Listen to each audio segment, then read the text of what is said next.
Okay, this is the last lecture on this Survival on Parole in Hawaii series. Basically what we are going to look at is the very last part of this report where they did a pretty fancy statistical analysis of the factors, or variables if you will, that predict survival or failure on parole. So what they did is they took the variables that they had at hand and they said, well, can we use these variables to predict who's going to do well and who's not? Again, there's the website where the source of this lecture is, and you should use it and need it. I want you to have it with you as we go through this lecture, because I'm going to read some quotes from it. Next slide. Oh, again, I have to apologize that I have to drink water during these slides. Believe it or not, I've had people complain. He eats on student evaluations. He eats while he's recording his lectures. That's unprofessional. The fact is I've never eaten, but I have drank water, so because I'm talking straight here, and if I don't, I'm going to be good. So, again, I'm going to drink water. Apologize for that. Okay. Let us summarize briefly of this parole study, just to remember. Okay. To briefly summarize the study, it studied about 599 felony parolees released from prison from July 1995 through June 30th, 1996, and then tracked until the 2 years till 1998. Okay. The findings indicate that about 70% of the parolees commit no new crimes while they're out on parole, and about 30% of them use that opportunity on parole to commit new crimes. I was surprised by how low that was, personally. I kind of thought that, most people who get mess up on parole must commit a new crime. Absolutely untrue. So the previous lecture in this series examined those type of new crimes in greater detail. But just really quickly, I was really surprised by the low level of new violent crimes, only about 6%, and somewhat concerned by the 15% level of property crime. But as you'll see, being convicted of a property crime is one of the things that leads to failure on parole, if you will. But, however, while only 30% of the parolees commit a new crime and only 12% of those are felonies, remember a felony is the type of crime that sends you to prison in the first place, and everybody who committed a felony while on parole was automatically sent back to prison. About 55% of the cohort failed. So only 30% of the people committed a new crime, and yet 55% of them failed. And again, that was mostly due to what they call technical violations related to drug use. Okay, remember, about 70% of this parolee cohort or group had serious life disruption from drugs, and about 90% were rated as having some life disruption.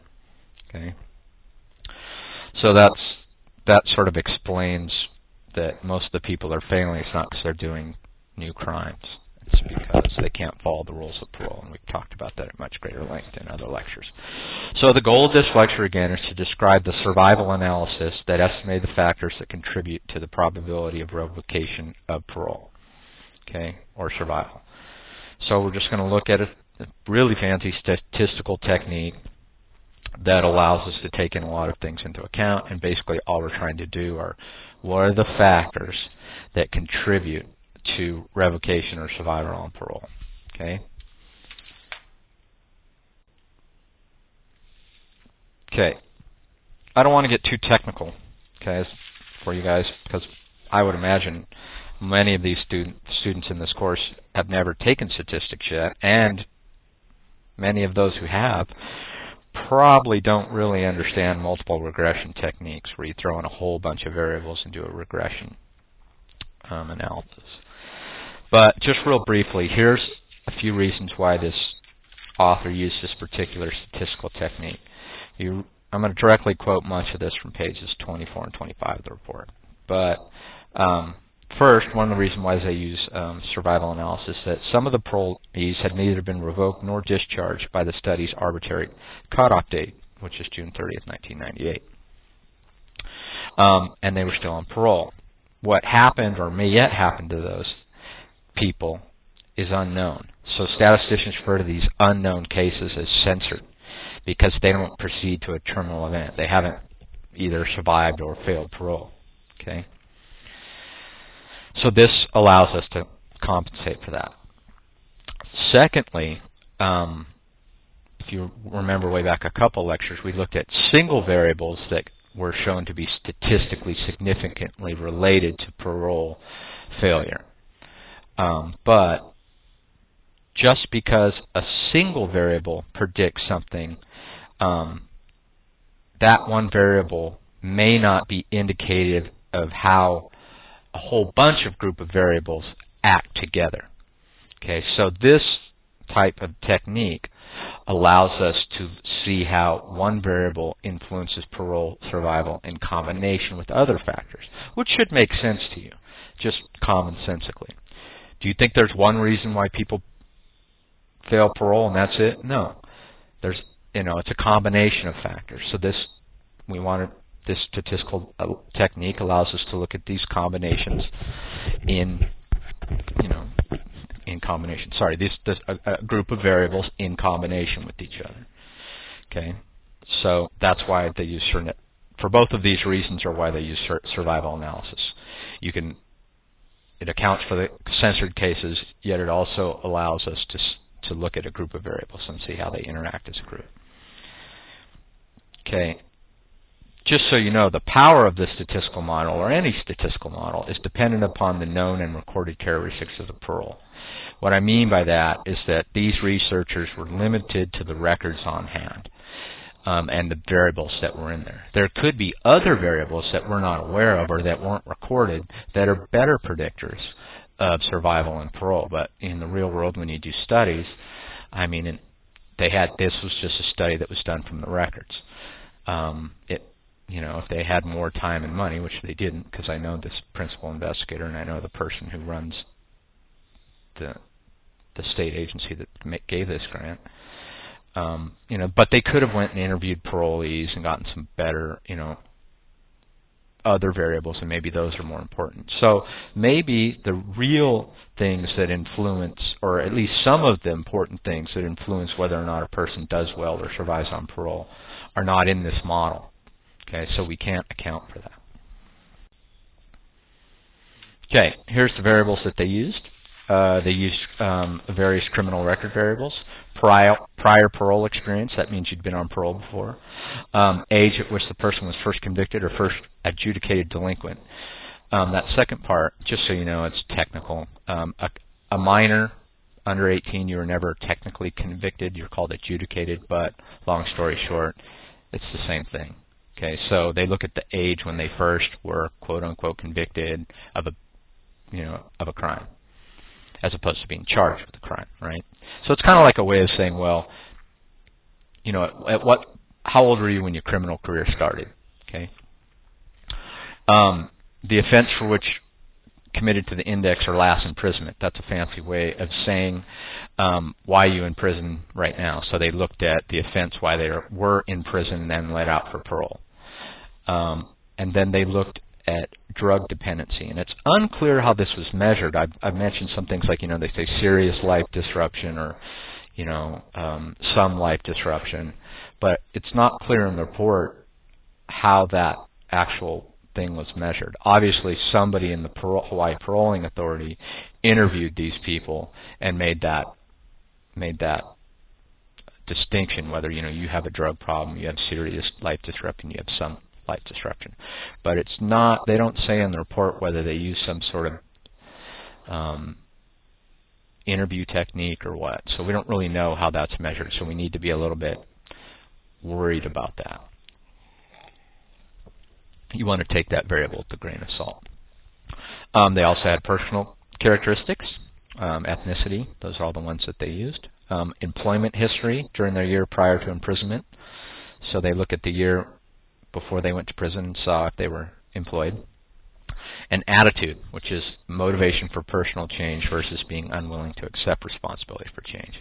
Again, they aren't really clear about how this variable is measured, but from what I could glean, and I actually do know the principal investigator, and basically it sounds like the parole authorities themselves actually just sort of decide. Is this person motivated, or are they unwilling to accept responsibility? So it's really a subjective judgment on the part of individual parole officers, which again should be problematic if you think about it. Okay, they looked at sentence length, actual time served, and then the minimum term as a percentage. Notice a little asterisk there. These variables weren't found to be significant predictors in the bivariate tables. That's when they looked at them singly, just one variable. But they were included in the multivariable analysis, if you will, because the public is very interested in the length of stay in sentencing policy. The public is very concerned that people serve all of their time or don't get out early, or judges are soft, kind of an idea. So it's a big deal publicly, but these were not actually significantly related.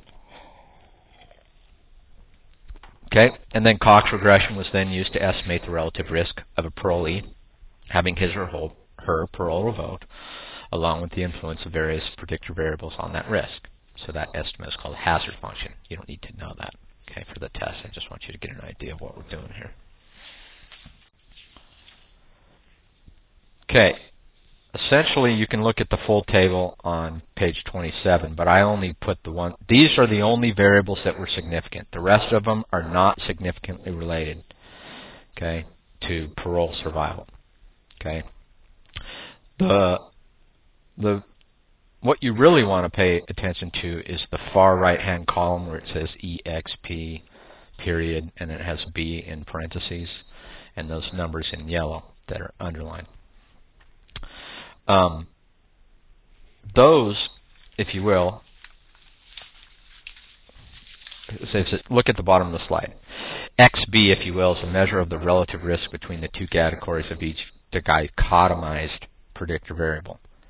Basically, plain English, larger values of that XB indicate greater predictive value for the variable. So it's more important to surviving or not surviving if that XB is larger. And what I did is I put these in descending order. So prior parole experience, having been on parole, was the most important predictor. Having a drug problem was the next important. Then having less than 60% employment was the next most important. And then having a negative attitude. And then having been put in prison for a property offense. All of those are the only variables that they found to be predictive. I'll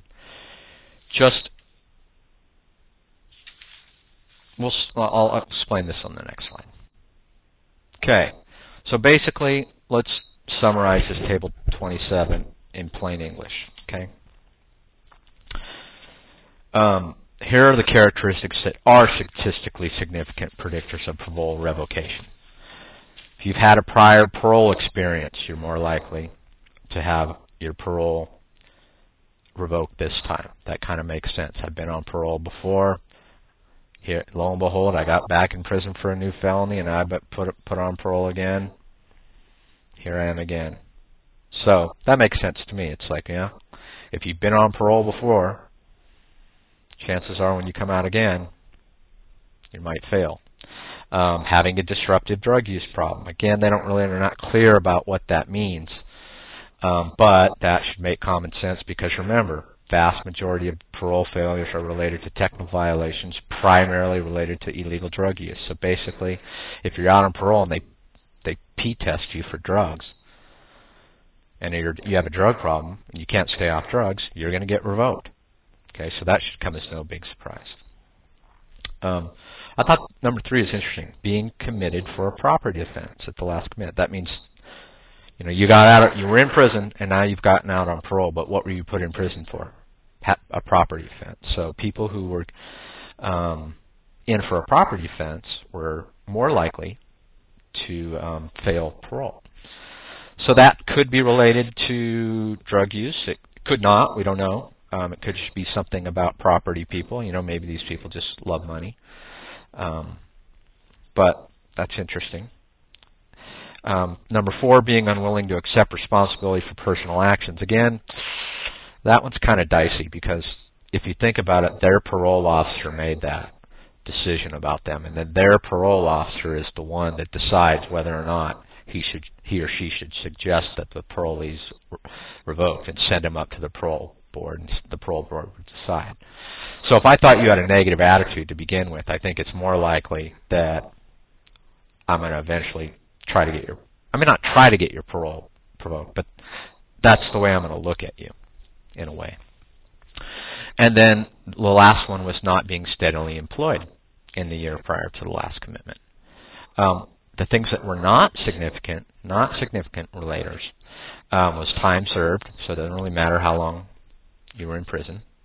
That should tell you something, just because if you like the notion that you're going to put them in longer and they're going to learn their lesson, and that'll motivate them to do well on parole. There's no relationship whatsoever with that. Minimum term as a percentage of the maximum, again, that's that truth in sentencing notion that many voters are worried about, and the general public is saying, people don't serve enough of their sentence, they're let out early. So it doesn't matter how much of the maximum you serve. Okay, that's not related either. And then ethnicity. Gender, just so you know, couldn't be included in the model because there were too few women in the study. There are certain, assumptions of certain statistical techniques, and you have to have a certain number of women to be able to include them in this statistical model, and they didn't have enough women, so they couldn't do the statistical analysis of that variable.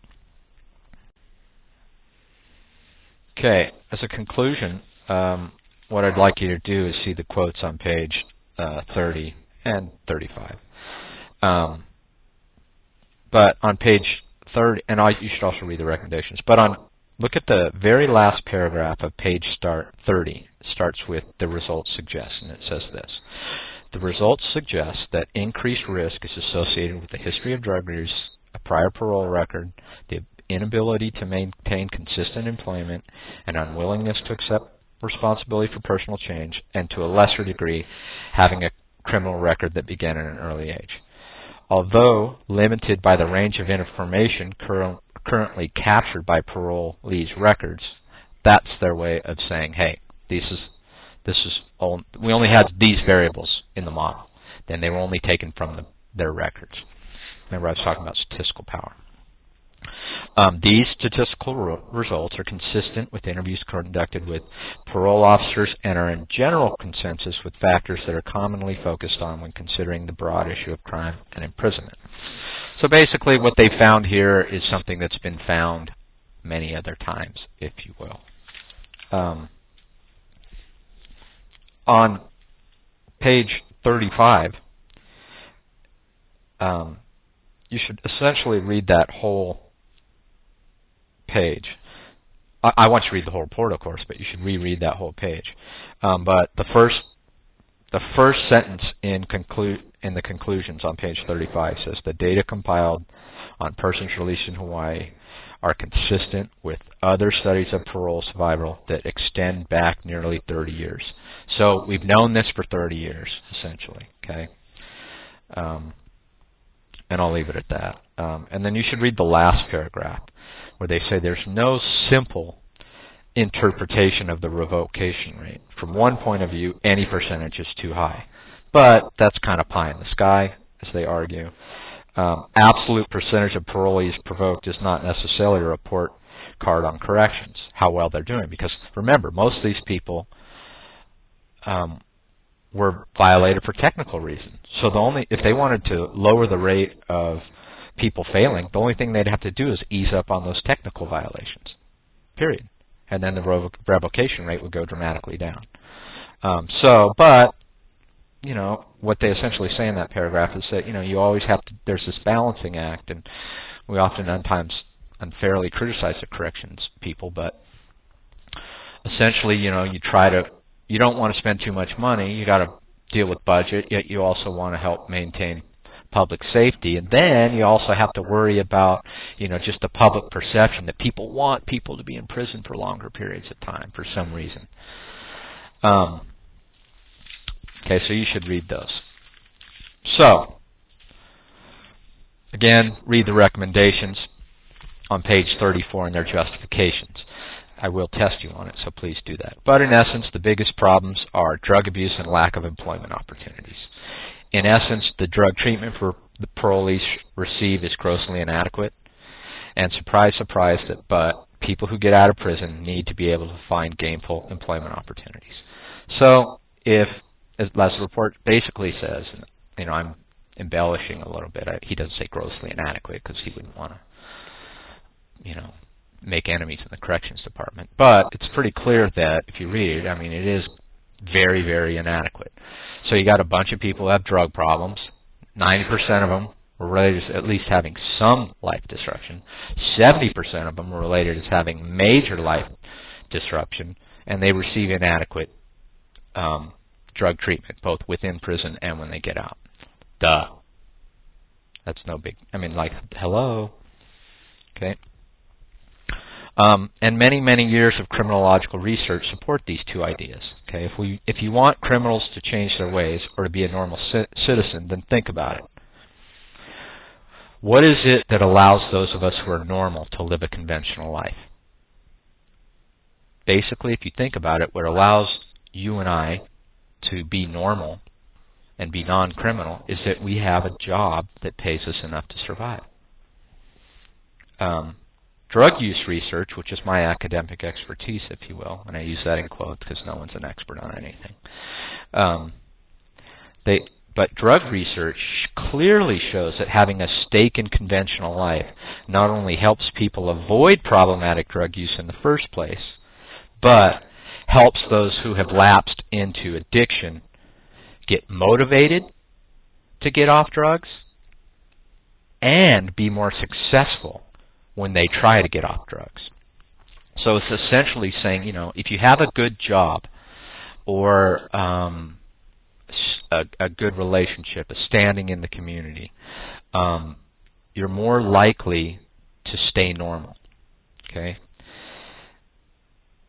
And one of the major sociological schools of thought suggests this average citizen, if you will, have misguided economic beliefs. Okay? Essentially, this school of sociology would argue that many people have been duped or fooled into believing a myth that's not true. To grossly oversimplify this for the sake of brevity, basically, here's the myth. Those who benefit most from our economic system, and here I mean the truly wealthy, okay, people and families that are worth tens of millions of dollars, hundreds of millions of dollars, billions of dollars. Okay, so the people who truly benefit the most from our economic system, I'm talking not millionaires, that's nothing. The people who truly, truly benefit on a large scale, okay, people with lots of money to invest, okay, tons and tons of money to invest, way, way, way bigger than you and I 401k, okay, the truly wealthy. These people, because financial markets are absolutely and utterly dependent upon a large number of people working for survival and sub-survival wages. Okay? The myth is that people at the bottom are not trying hard enough, and that all of our political and economic leaders want to create a society where everyone has a decent paying job and can get one. That's a myth, because the truly wealthy don't want that. Why? Because it leads to inflation. You think about it, it lowers profits. Essentially, it doesn't take a rocket scientist to look at this. What's happened to good paying jobs in America in the past 30 years? They've gone away. Why has all the manufacturing gone to China, Mexico, etc.? Because it's cheaper. Well, why do they want it to be cheaper? So they can increase profits. So the truly wealthy benefit, but the average person looking for a decent paying job in America doesn't benefit from that. And I'm going to go crazy on you, but I can show you the statistical data over 50 years, and it just keeps showing that the rich keep get richer, the middle class keeps shrinking, and the poor keep getting poorer. So that's sort of a school of sociological thought, and I think it's a decent argument. One thing that's important to know, though, is that the United States is actually unique of all the industrialized democracies. We have the most striking disparities between rich and poor, the largest gaps between rich and poor. The United States allows poverty to exist at a far greater scale and depth than our comparable international neighbors, Western Europe, Japan, Australia, New Zealand, etc. Okay. So if they can't find gainful employment, duh. Okay, that's sort of my point of that. It's hard for people to find jobs, especially good-paying jobs, especially if you are a convicted felon. And our economy is absolutely and utterly dependent on people working for survival and sub-survival wages. Back to the plot. Okay, I understand that felons do bad things, and some of them hurt people emotionally, physically, and economically. Okay, I understand that, and I do understand the outrage that the average citizen feels towards people who commit crimes, while all of us are, doing our best to live a decent life. I often have that emotional anger reaction myself. But when I really think about it, I have to ask myself, at what point has a person paid their debt to society? Either I want every felon to be locked up for life without parole, or I want some to serve longer sentences than others based upon the seriousness of their crime. So, for example, I would want murderers to serve more time than somebody who stole some candy from 7-Eleven. That's obviously you're not going to go to prison for stealing candy from 7-Eleven. Let's say stealing a car. But if I want them locked up for life, okay, and a lot of people say, oh, we should just lock them up and throw away the key, then me and my fellow taxpayers, you and I and our fellow taxpayers have to be willing to spend, at today's dollars, like $2006, about $30,000 a year per inmate, per year. And if we were to do that, lock everybody up for life, the prison system would become so large so quickly that taxpayers would have to agree to massive tax increases to pay for it. The cost of locking up all felons for life would be absolutely staggering. So I don't think that would be a good crime policy, to lock everybody up for life. Even personally, when you've committed 3 felonies, the 3 strikes idea. I don't think that's necessarily a good idea. But, so, felons are going to get out of prison one day, and I want as many of them as possible to be reformed. Okay? So I like the idea of parole in the first place because we've got them on a short leash. And I hope that, having them on a short leash, if we were to, do some more things, we'd have a lower revocation rate. But if we want to improve our crime problem, unfortunately, we're going to have to spend a bit more money on some pretty unsavable people. I mean, it's like these are not the people you want to spend money on. I mean, a lot of them do nasty, horrible stuff. I mean, and a lot of them are just, disorganized people who steal car stereos. But, if we want to make it better, we're going to have to spend money on these people. Or lock them up. Another way we could save, maybe if we didn't spend more money, is we could lock these people up for shorter periods of time to cut costs. I'm willing to pay the bill to lock up the brutal murderer, the rapist, the child molester for life, and some people who do some really bad things for a long period of time. Personally, this is my personal opinion. But I'm not really, I think we lock up the petty criminals, especially not too long, and I think locking up many of them in the first place is stupid, and many of them we lock up for way too long. The shining example of that is drug use. Nonviolent drug offenses. Basically, that's accounted for the vast majority of prison growth over the past 20 years, and it's totally and completely irrational to lock people up in prison for drugs. It costs way too much money, and it doesn't help. But I do think that some people need to be locked up for a long time, even forever. But contrary to popular culture, believe it or not, most Americans would be surprised to learn how many people we send to prison are not especially violent or profitable criminals. One really great study suggests that most of the people sent to prison don't fit the popular image, and in fact, the public would probably be surprised to learn upon whom we're spending this expensive resource of prison. Let me read you a quote from Austin and Irwin. Most crimes are pettier than popular images promoted by those who sensationalize the crime issue. More than half of the persons being sent to prison committed crimes that lacked any of the features that the public believed composed a serious crime. The vast majority of people admitted to prison are low-rate offenders who commit petty crimes. Even the high-rate offenders tend to commit very unskilled, unprofitable crimes. Okay, so essentially, I'm done with their quote, and you don't have to memorize it, but I want you to know what they're saying. Essentially, they argue that we're wasting our money and making our crime problem worse in the long run by sending so many people to prison for so long. We're wasting a lot of money sending people to prison who don't really need to be in prison, and then we should be able to spend that money on the people who really do need to be there for a long time. And then, furthermore, they cite evidence that if the public were aware of the true nature of crimes that people commit while they're sent to prison, most would not suggest a prison sentence is an appropriate punishment. So basically, here's what it means. They did a study where they described crimes to Americans, and these were crimes that sent people to prison. And they said, well, what would be the appropriate punishment?